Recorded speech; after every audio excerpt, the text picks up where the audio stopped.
முருகக்கடவுள் உங்களை என் கோயிலுக்கு வாருங்கள், தியானம் பண்ணுங்கள், அமைதியாக இருங்கள் என்று ஒருபோதும் உங்களை கூப்பிடவில்லை. நாம் தான் செல்கிறோம், நம்மிடம் வேண்டுகிறோம்.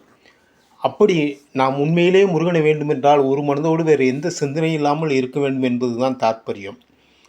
அப்படி முடியவில்லை என்றால் நாம் போகாமலே இருக்கலாம். முருகன் ஒன்றும் நம்மளை தண்டிப்பதில்லை, அவர் நல்லதைத்தான் செய்து கொண்டிருப்பார், நீங்கள் போனாலும் போகாவிட்டாலும்.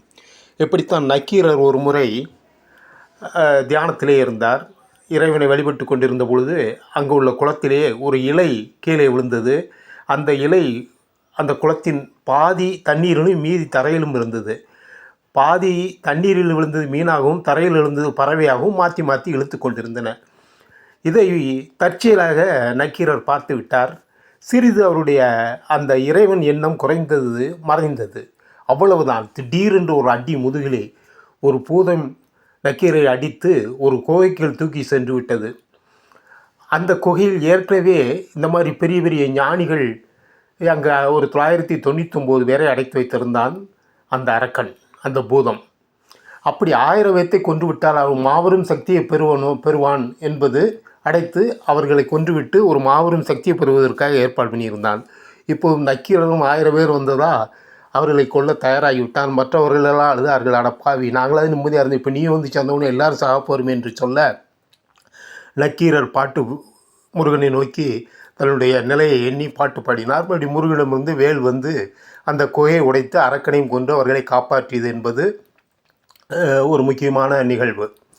அப்படிப்பட்ட அந்த முருகனை நம்ம வணங்க சொல்லவில்லை. வணங்கினால் உண்மையாக வணங்கும், இல்லாட்டி வீட்டிலே இருப்போம், அவன் ஒன்றும் செய்ய போகிறதில்லை. அதனால் அவனை வணங்க வேண்டும் என்று நினைத்துப்பட்டு நாம் வேண்டாத வேலைகளை செய்தால் அவன் பார்த்து கொண்டிருக்க மாட்டான்.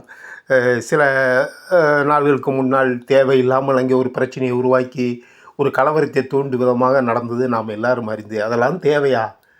அவனுக்கு எல்லாருமே ஒன்று தான். முருகனுக்கு பொறுத்தவரையில் அவனுக்கு யார், ஜாதி, மதம் இதெல்லாம் அப்பாற்பட்ட ஒரு தெய்வம் கடவுள் முருகன். அப்படிப்பட்டவன்கிட்ட போய் வேண்டாத வேலைகளை பண்ணி ஒருத்தர் தேவையில்லாத அவருடைய அரசியலுக்காக பேசி இன்றைக்கி பேச முடியாமல் உட்காந்துட்ருக்காரு. நாம் எல்லோரும் அறிந்ததே. இந்த இன்றைக்கி விசாகத்தன்று நீ கூட்ட நெரிசலிலே பலர் மயங்கி விழுந்து வந்ததாக இப்பொழுது தான் அந்த செய்தியை படித்தேன். வேதனையாக இருந்தது. முருகன் கோயிலே அவர் கொஞ்சம் ஒரு மாதிரி டைப்பு முருகன். உண்மையிலே வந்தால் வாருங்கள், நீங்கள் வர வேண்டாம் தயவுசெய்து என்பது தான் நமது இது. திருச்செந்தூர் சம்பவத்தை கூட